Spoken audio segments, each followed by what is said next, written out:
बिस्मिल्लाहिर्रहमानिर्रहीम। अस्सलाम वालेकुम स्टूडेंट्स, आज हम डिस्कस कर रहे हैं 9th क्लास की बायोलॉजी की पेयरिंग स्कीम जो कि 2025 के लिए है।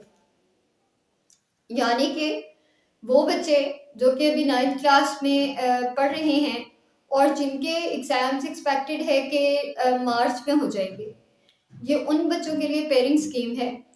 और इस पेयरिंग स्कीम में हम देखेंगे कि किस चैप्टर से आपके पेपर में यानी फाइनल एग्जाम में कितने परसेंट पेपर आएगा, किस चैप्टर में से कितने शॉर्ट क्वेश्चंस आएंगे, कितने लॉन्ग क्वेश्चंस आएंगे, क्या कोई लॉन्ग क्वेश्चन आएगा भी या नहीं आएगा, और अगर एमसीक्यू आएंगे तो वो कितने कितने आएंगे। और फिर एंड में हम समराइज करेंगे कि वो बच्चे जिन्होंने अभी तक कोई एक भी चैप्टर कंप्लीटली याद नहीं किया, ऐसे कौन से 4 से 5 चैप्टर्स हैं कि जिनको वो अच्छे तरीके से याद करें और उनका पेपर अच्छा हो जाए। तो चलिए शुरू करते हैं। यहाँ पे मैंने लिखा हुआ है 9th फिजिक्स पेयरिंग स्कीम 2025 के लिए है ये। और मैंने आपको क्वेश्चंस में बताया हुआ है कि किस क्वेश्चन में एमसीक्यू होते हैं, किस क्वेश्चन में शॉर्ट क्वेश्चंस होते हैं और शॉर्ट क्वेश्चंस के कितने सेगमेंट्स हैं या कितने पोर्शंस हैं जिसको आपने सॉल्व करना है। अब क्वेश्चन नंबर 1 में एमसीक्यू होते हैं और 9th 10th में आपको टोटल 12 एमसीक्यू दिए होते हैं और वो 12 के 12 ही आपने सॉल्व करने होते हैं। अब यहाँ पर मैंने 2 ग्रुप्स बनाए हुए हैं, group A and group B. Group A में 5 चैप्टर्स इंक्लूड हैं, 6 हैं, 6 चैप्टर्स इंक्लूड हैं जिनमें चैप्टर नंबर 1, 3, 4, 6, 7 और 8 शामिल हैं। इन 6 चैप्टर्स में से आपको हर एक चैप्टर से एक एक एमसीक्यू आएगा पेपर में, यानी कि 6 चैप्टर्स में से 6 एमसीक्यू आएंगे। जबकि ग्रुप बी में चैप्टर नंबर 2 है, चैप्टर नंबर 5 है और चैप्टर नंबर 9 है। इन तीनों चैप्टर्स में से आपको हर एक चैप्टर में से 2 एमसीक्यू आएंगे। यानी कि अगर इन 3 चैप्टर्स को देखें तो कलेक्टिवली इन तीनों में से आपको आ जाएंगे 6 एमसीक्यू। 6 एमसीक्यू आएंगे इन 3 चैप्टर्स में से और बाकी के 6 एमसीक्यू आएंगे इन 6 चैप्टर्स में से, और कलेक्टिवली ये हो जाएंगे 12 एमसीक्यू। और एग्जाम में, फाइनल एग्जाम में 12 ही एमसीक्यू होते हैं। अब यहाँ पे हमने लिखा हुआ है क्वेश्चन नंबर 2। क्वेश्चन नंबर 2 में शॉर्ट क्वेश्चंस होंगे और शॉर्ट क्वेश्चंस आपको 8 दिए हुए होंगे टोटल, जिनमें से आपने 6 शॉर्ट क्वेश्चंस को सॉल्व करना है। यानी कि 2 की आपको चॉइस मिलेगी। और इसमें भी क्वेश्चन नंबर 2 में भी मैंने 2 ग्रुप्स बना दिए हुए हैं। एक ग्रुप है चैप्टर 1 और 9 का और इसके साथ इंक्लूड है डेंगू का जो टॉपिक आपकी बुक में दिया हुआ है, और उसके अलावा ग्रुप बी में चैप्टर नंबर 2 है। तो चैप्टर नंबर 1 और 9 इन दोनों में से आपको 2 शॉर्ट क्वेश्चंस आएंगे।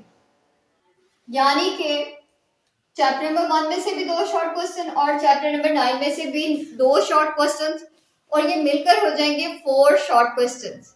जबकि आपके चैप्टर नंबर 2 में से 3 शॉर्ट क्वेश्चंस आएंगे और कलेक्टिवली ये हो जाएंगे 8 शॉर्ट क्वेश्चंस, और इन 8 में से आपने सिर्फ और सिर्फ कोई से 6 सॉल्व करनी होंगी। फिर अगर हम चलें क्वेश्चन नंबर 3 पर, क्वेश्चन नंबर 3 में भी शॉर्ट क्वेश्चंस होते हैं और 12 शॉर्ट क्वेश्चंस दिए होंगे जिनमें से आपने 8 शॉर्ट क्वेश्चंस दिए होंगे जिनमें से आपने 6 शॉर्ट क्वेश्चन सॉल्व करने होंगे। और इसकी भी मैंने ग्रुपिंग कर दी है। इसमें एक चैप्टर नंबर 5 मैंने ग्रुप बना दिया है और दूसरा ग्रुप मैंने बनाया है चैप्टर नंबर 4 और 6 का। चैप्टर नंबर 5 से आपको आएंगे 4 शॉर्ट क्वेश्चंस, यानी कि सिर्फ और सिर्फ एक चैप्टर में से 4 शॉर्ट क्वेश्चंस आएंगे, और चैप्टर नंबर 4 और 6 इन दोनों में से 2 शॉर्ट क्वेश्चंस आएंगे। 2 शॉर्ट क्वेश्चन आएंगे चैप्टर नंबर 4 में से और 2 आएंगे 6 में से, और ये कलेक्टिवली हो जाएंगे 8 शॉर्ट क्वेश्चन। और इन 8 में से आपने कोई से 6 शॉर्ट क्वेश्चन सॉल्व करके फिर आगे चले तो हमारा क्वेश्चन नंबर 4 है। और क्वेश्चन नंबर 4 में भी 2 ग्रुप्स हैं, 7, 8 का और चैप्टर नंबर 3 का। चैप्टर नंबर 7 और 8 में से आपको तीन तीन शॉर्ट क्वेश्चंस आएंगे, यानी चैप्टर 7 से भी 3 और चैप्टर 8 से भी 3 शॉर्ट क्वेश्चन, 6 हो जाएंगे इस तरह से। और चैप्टर नंबर 3 में से आपको 2 शॉर्ट क्वेश्चंस आएंगे और इस तरह से ये 8 शॉर्ट क्वेश्चंस हो जाएंगे जिनमें से आपने कोई से 6 सॉल्व करने। अब जो हमारे पेपर का सेकंड सेक्शन है उसमें होते हैं लॉन्ग क्वेश्चंस, और लॉन्ग क्वेश्चंस आपको 3 दिए हुए होते हैं, इनमें से आपने करने होते हैं कोई से 2 सॉल्व। लेकिन जिस क्वेश्चन का आप पार्ट ए सॉल्व करेंगे उसी का आपने पार्ट बी सॉल्व करना होता है। तो part a long question number 5 का वो होगा चैप्टर नंबर 1 से, और इसी क्वेश्चन का पार्ट बी होगा चैप्टर नंबर 3 में से, यानी कि चैप्टर 1 और 3 को मिलाकर क्वेश्चन नंबर 5 बनेगा।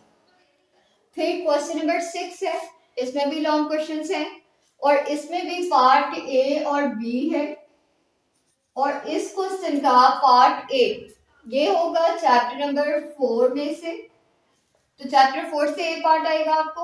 और क्वेश्चन नंबर 6 का पार्ट बी होगा चैप्टर नंबर 6 में से, यानी कि 4 और 6 को मिला के क्वेश्चन नंबर 6 बनेगा।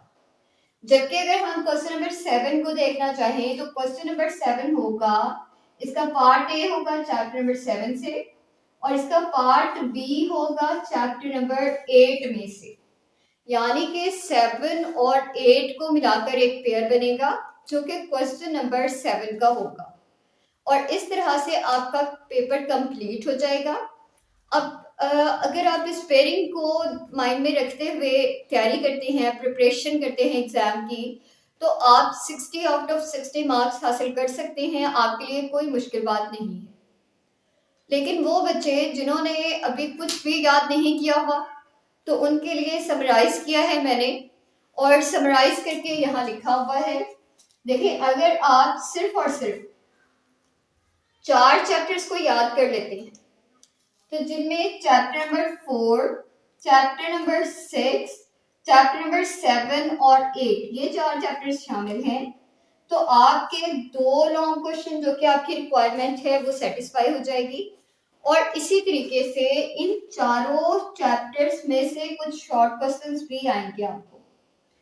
चैप्टर नंबर 7 और 8 में से 3 शॉर्ट क्वेश्चन आएंगे, यानी कि क्वेश्चन नंबर 4 का मसला आपका हल हो गया। 6 शॉर्ट क्वेश्चन आपने सॉल्व करने थे, वो आपके इन दोनों चैप्टर्स में से हो जाएंगे। फिर उसके बाद हमारा है क्वेश्चन नंबर 2 और क्वेश्चन नंबर 3। तो क्वेश्चन नंबर 3 को देख लें। क्वेश्चन नंबर 3 में से आपको चैप्टर नंबर 4 और 6 इन दोनों में से 2 शॉर्ट क्वेश्चंस आएंगे, यानी कि 4 शॉर्ट क्वेश्चंस आपके सिर्फ इस तरह से याद हो गए क्योंकि आपने 4 लॉन्ग के लिए चैप्टर्स याद किए थे। अब आपका मसला बच गया है क्वेश्चन नंबर 2 का। क्वेश्चन नंबर 2 में चैप्टर नंबर 2, चैप्टर नंबर 1 और चैप्टर नंबर 9 है। तो आप क्या कर सकते हैं कि चैप्टर नंबर 2 को ले लें और चैप्टर नंबर 2 के साथ इन दोनों में से कोई एक चैप्टर ले लें। तो इस तरह से आपका शॉर्ट क्वेश्चंस भी सॉल्व हो जाएंगे, लॉन्ग क्वेश्चंस भी सॉल्व हो जाएंगे और एमसीक्यू भी हो जाएंगे। एमसीक्यू आप एक्सरसाइज वाले भी देख लीजिएगा अच्छे तरीके से। तो इस तरह से आपका पेपर 80%, 80 to 90% जो है वो सिर्फ 4 से 5 चैप्टर्स को, 4 चैप्टर्स को लॉन्ग के लिए और सिर्फ 2 चैप्टर्स को सिर्फ शॉर्ट क्वेश्चंस के लिए प्रिपेयर करके आपका पेपर हो जाएगा। तो उम्मीद है कि आपको पेयरिंग स्कीम की समझ आ गई होगी, आपको पता चल गया होगा कि पेपर की प्रिपरेशन कैसे करनी है। अच्छी तैयारी करें और अच्छे एग्जाम्स दें। अल्लाह हाफिज़।